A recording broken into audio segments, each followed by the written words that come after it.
You know, friends, today it's snowing, blowing, it's cold. Let's get out of this and go watch a movie.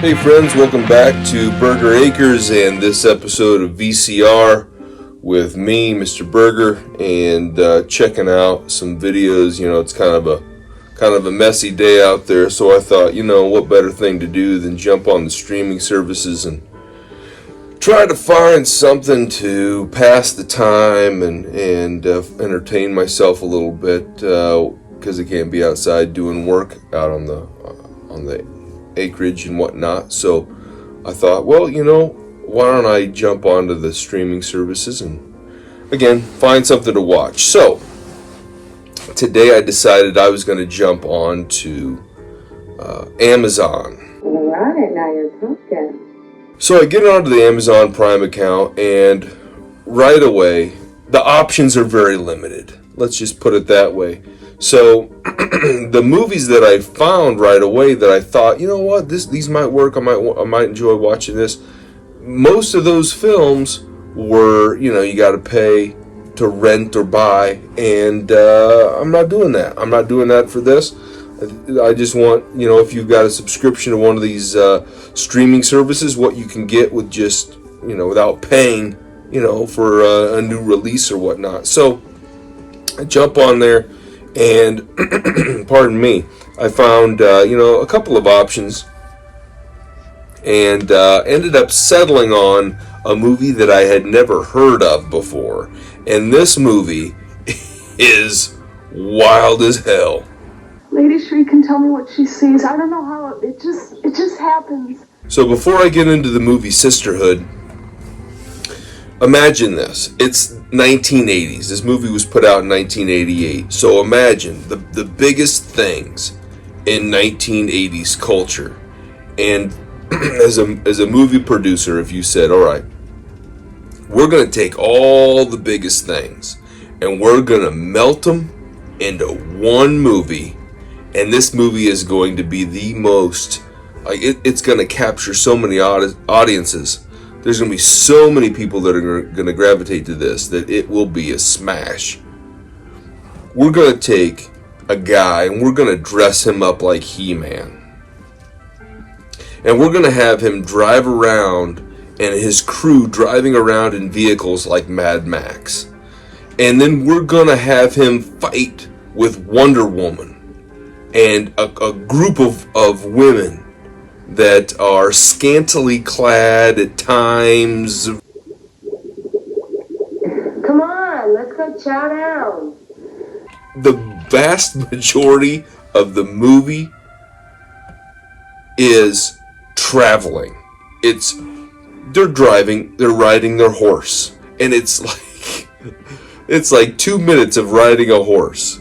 It's actually like real time, them driving from town to town, and you get, you know, it's a 10-minute drive from this town to that town, and you get to see the entire drive. And that makes the pace of the movie slow down. And oh my god, I had to watch this thing in 3 installments because I literally kept falling asleep. It was brutal.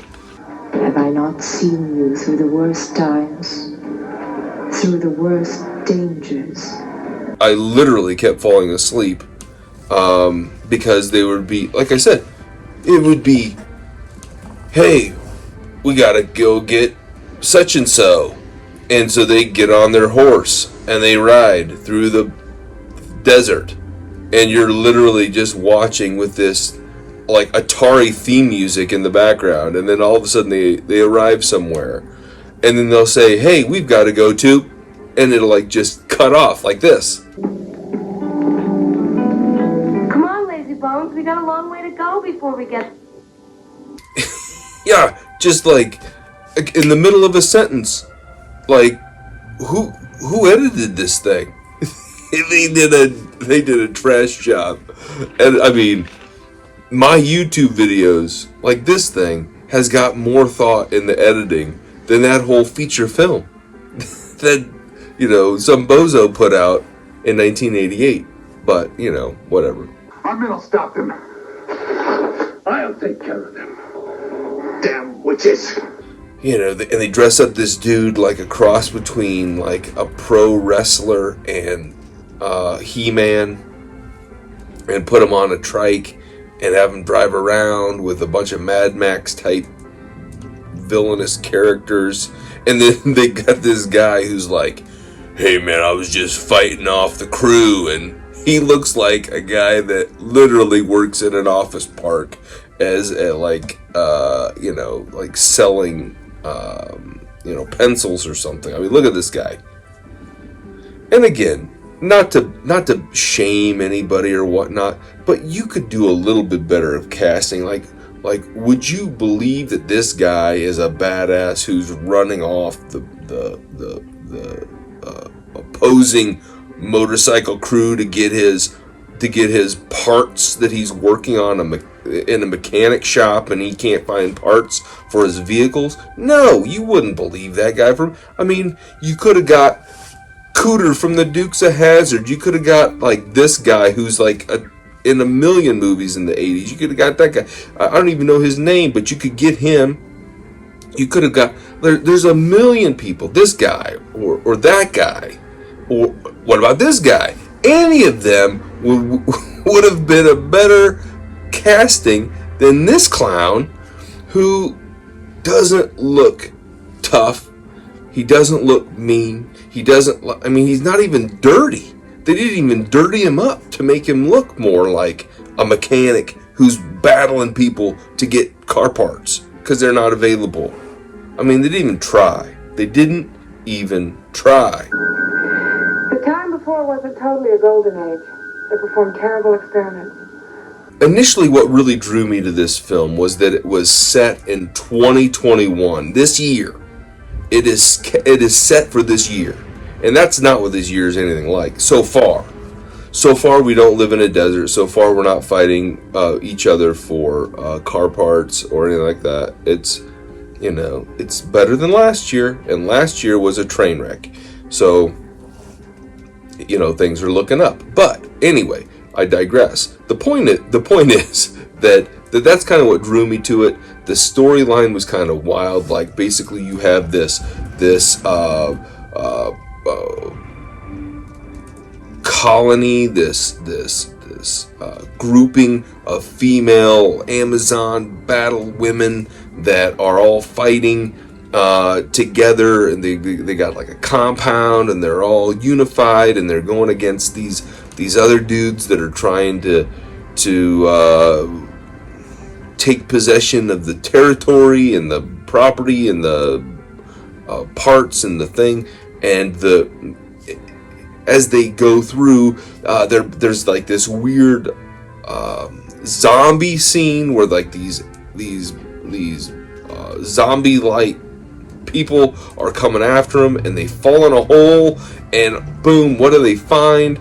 A bunch of things from the past, from when there was a big war between the United States and Russia, and the world ends, and they come across the Americans' weapons and their assault guns and their heavy tank machinery, which in fact when it blows up, it looks a lot like somebody made it out of like cardboard or plywood or something like that. But anyway, whatever.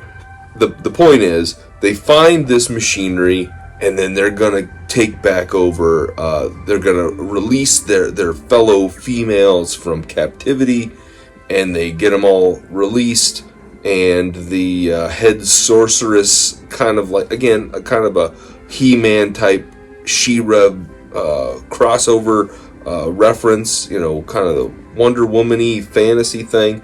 Anyway, they get them to release them, and they say, throw down your weapons, don't do what the past did, don't be buffoons. So they throw down their weapons, and they get transported to another, I don't know, they get transported up to the Starship Enterprise. Hell, who knows where they go, but they go. And the next thing you know, it's basically the end. And, you know, it's this very don't fight each other with with major weapons sort of thing. If you're going to fight someone, use a mace and a sword.